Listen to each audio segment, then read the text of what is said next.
Toons. मनमोहक नामक जंगल में रानो चिड़िया अपने पति रामू और अपनी बेटी टूनी के साथ बड़ी प्यार से रहती थी। सुनिए जी, टूनी अभी तक नहीं आई है, आप जाकर उसे ले आइए, खाने का समय हो गया है।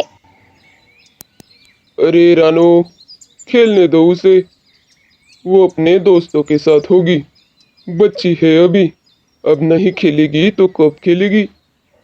लेकिन जी, वो अब बच्ची नहीं रही, कामकाज तो करती नहीं है वो, अब शादी के लायक हो चुकी है। अरे रानो, तुम चिंता मत करो, सीख जाएगी मेरी बच्ची। आपके लाड़ प्यार ने ही उसे बिगाड़ कर रखा है जी। टूनी अपने दोस्त कालू कौवा और गोरू कौवी के साथ इस जंगल से उस जंगल बस घूमती ही रहती थी। टूनी को बस अपने दोस्तों के साथ टहलना अच्छा लगता था। कुछ दिन बीतने के बाद झुमरी अपने बेटे भोलू का रिश्ता टूनी के लिए लेकर आई। रानो बहन, मैं अपने बेटे का रिश्ता लेकर आई हूँ आपके टूनी के लिए। जी झुमरी जी, आपके बेटे को हम जानते हैं, ऐसा गुणवान दामाद हमें दिया लेकर भी ढूंढे तो भी नहीं मिलेगा, हमें ये रिश्ता मंजूर है। हाँ झुमरी बहन, हमें ये रिश्ता मंजूर है। रानो और रामू टूनी की शादी भोलू से करा देते हैं। भोलू टूनी को अपने घर ले गया। टूनी, ये रहा हमारा घर, तुम्हें कैसा लगा? इसे अब तुम्हें ही संभालना है। घर तो अच्छा है, लेकिन मुझे कोई काम नहीं आता, और हाँ, मुझे काम करना अच्छा भी नहीं लगता, मुझे बस घूमना फिरना पसंद है। अच्छा ठीक है बाबा, कोई बात नहीं, मैं तुम्हें घुमाने भी ले जाया करूँगा। अगली सुबह भोलू नींद से जागा तो सामने देखा, टूनी घोड़े बेचकर सो रही थी। टूनी उठो, मुझे नाश्ता दे दो जल्दी से, मुझे काम पर भी जाना है। मैं नहीं बनाऊंगी नाश्ता, मुझे बड़ा आलस आता है, आप ही बनाए और मुझे भी खिलाए। ये कैसी बातें कर रही हो टूनी, तुम्हें नहीं आता? तुम अब मेरी पत्नी हो, हमारी शादी हुई है, तुम मेरे लिए नाश्ता नहीं बनाओगी तो क्या माँ ही हर रोज मेरे लिए खाना बनाएगी? मुझे नहीं आता जी, नाश्ता तो मैंने कभी जिंदगी में भी नहीं बनाया। आप सासू माँ से कहिए कि हम दोनों के लिए नाश्ता भी बनाए। टूनी, तुम भी धीरे धीरे सारे काम सीख लो, कब तक हमें माँ ही करके देगी सारे काम। बच्चों, ये लो गर्मा गर्म नाश्ता, और बेटा, बहू नई है, वो धीरे धीरे सीख जाएगी, तुम चिंता मत करो, मैं बहू को सारे काम सिखा दूंगी। टूनी नाश्ता कर लेती है।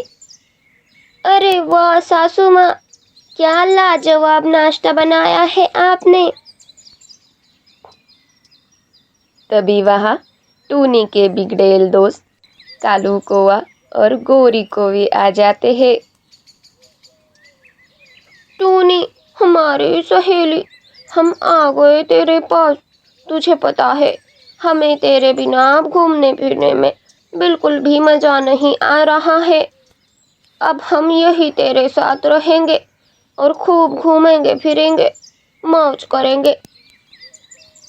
हाँ दोस्तों, मुझे लगा था अब तुम दोनों मुझे मिलोगे भी या नहीं। अरे ऐसे कैसे नहीं मिलेंगे, चलो बाहर चलते हैं। हाँ चलो। लेकिन टूनी, कल ही नई शादी हुई है और तुम अपने दोस्तों के साथ आज बाहर घूमने जा रही हो। मेरी माँ का काम में थोड़ा हाथ बटाओ, मैं तुम्हें घुमाने लेकर जाऊंगा। आप चुप रहिए जी, काम तो मैं वापस आने के बाद भी कर लूंगी। चलो दोस्तों। भोलू के कई बार मना करने पर भी टूनी ने उसकी एक ना सुनी। सुबह से शाम हो गई, लेकिन टूनी घर नहीं आई। भोलू परेशान हो रहा था।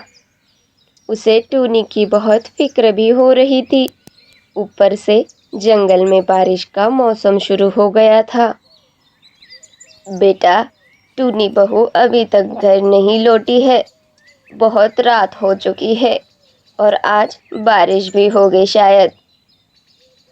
बेटा, तू जा, बहू को लेकर आ। इतनी रात को बाहर रहना ठीक नहीं है। वो अभी नई नवेली दुल्हन है। हाँ माँ, मैं टूनी को लेकर आता हूँ। इधर टूनी और उसके दोस्त उड़ते उड़ते घने जंगल में पहुंच जाते हैं। जंगल में तेज और तूफानी बारिश हो रही थी। काली, देखो, बहुत तेज बारिश हो रही है। अगर हम थोड़ी देर और इस बारिश में रहे तो हमारी जान को खतरा है। लेकिन इस टूनी का क्या करेंगे? इसे कहाँ ले जाएंगे? इसे हम कहाँ बचाते फिरेंगे इतनी तेज बारिश में? इसे यही छोड़ देते हैं, हम चुपके से निकल जाएंगे। टूनी, देखो, वहाँ कितने प्यारे फूल हैं। जाओ, हमारे लिए फूल लेकर आओ। हाँ गौरी, अभी लाती हूँ। टूनी जैसे ही फूल लाने गई, कालू कौआ और गोरी कोवी उड़ गए। गौरी, ये लो, देखो कितने प्यारे फूल हैं। कालू, गौरी, तुम दोनों कहाँ हो? देखो, फूल लाई हूँ मैं।